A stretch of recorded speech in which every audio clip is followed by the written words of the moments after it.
We do right now want to continue our coverage of this election and go to a special report with CBS News. From the Oval Office, we're going to go to the map in just a second. But, John, this is significant now. That blue wall in the upper Midwest that Donald Trump was able to win in 2016, it looks like it has gone back into the Democratic column. Yes, and the theory of Joe Biden's case as running against all those other Democrats was, I can win in the Midwest, and that's going to be the key to the victory. If it indeed is the key to the victory, then his theory of how to run for president paid off. All right, we have not projected a winner in the presidential race, but how does this change, Ed O'Keefe, the calculation for Joe Biden and their campaign? Well, it puts him now on the verge, and as he said just a little while ago in Delaware, he might be back later tonight to address the nation as the president-elect, depending on how the count goes in Arizona and Nevada. We are expecting Arizona to announce results around or a little after 9 p.m. Eastern tonight. And we'll see whether or not we get results from Nevada. It's essentially Clark County, the Las Vegas area.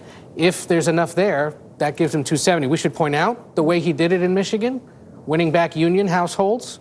He had, of course, spent a lot of time in Michigan talking about the auto industry recovery that he did during the Obama administration, one with women with college degrees and seniors. Those were three key groups that he was after, that we thought initially that this race would really be built around, and he pulled it off in the Wolverine State. An incredibly tight race as well there. This was not a blowout election. We still have many close races. Want to go right to the map now so that Major Garrett can show us what is the pathway to the White House. Sure. Let's go through the implications of the call that CBS News has just made, projecting former Vice President Joe Biden as the presumptive winner in Wisconsin. Let's look at the map right now. Let me do that. Michigan. Forgive me, Nora. Let's put that in there right now for the former vice president. That takes it to 253. Current trend lines and outstanding vote and where it's coming from, both in Nevada and Arizona, are leaning toward the former vice president. If you watched what just happened to the electoral map, you saw it go with Michigan and Nevada and Arizona to 270. That doesn't guarantee that's what's going to happen, but that is the current trend lines, not only of the data, but the location of the outstanding vote. Clark County, Nevada, predominantly Democratic. Maricopa County, Arizona, the way that has been breaking has not been substantially enough for President Trump to overcome the lead that Joe Biden currently has in Arizona. But there have been no calls or projections by CBS News in Nevada or Arizona. But if those trend lines continue, then you see 270, even though North Carolina, Pennsylvania, and Georgia would remain in the toss-up category. And so that's the most important implication of what just happened, Nora. So given that we have not called Nevada and Arizona, could you place them back in let's take them back. I'll put them in the toss-up category and look at the map. Let's look at now Georgia and North Carolina. In each of those states, North Carolina, Trump is leading by 76,000 votes. In Georgia, he's leading by about 83,000. So let's put those, for the sake of argument, in President Trump's column. Georgia also, and we should catch up because the trend lines in Maine's 2nd Congressional District are definitely for the president, and so they are in Alaska. Then you look at that, 253, 248. It considerably narrows. What would Trump need in order to win? Pennsylvania gets him there, but he's got to claw back either Arizona or Nevada. Without clawing back either Nevada or Arizona, even with Pennsylvania, he's still short.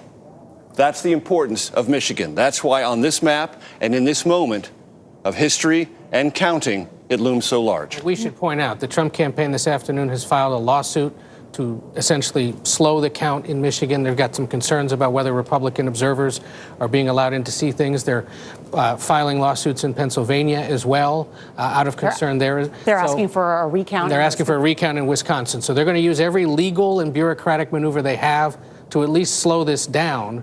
It appears, in those three states.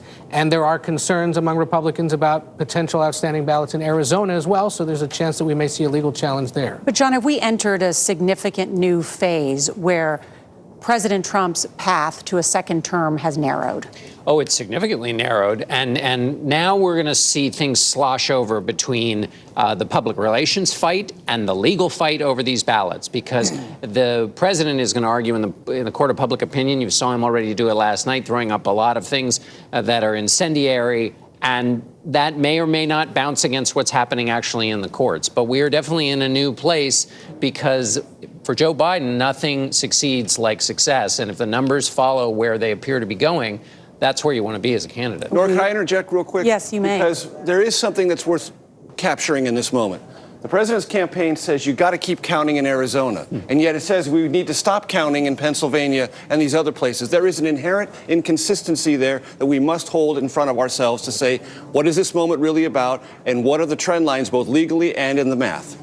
That's an important distinction to make, Major. And those inconsistencies are the kind of thing, if I'm a Republican politician, do I want to get on the president's side and take this all the way to the end? Or at some point, do other Republicans who may not be on for the kind of fight the president, do they have to make a different political calculation? And that's why the public fight here is as interesting as the legal one. And we've seen some signs of Republicans today saying, let the votes be counted, let the process play out. Marco Rubio from the state of Florida, which the president won.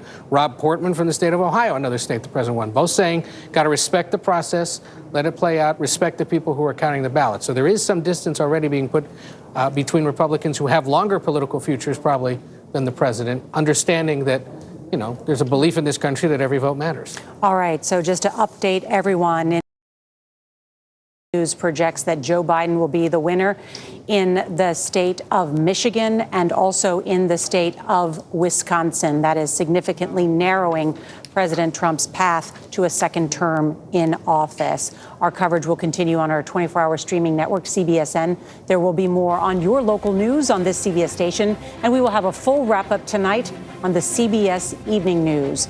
This has been a CBS News special report. I'm Norah O'Donnell, CBS News, Election Headquarters, New York.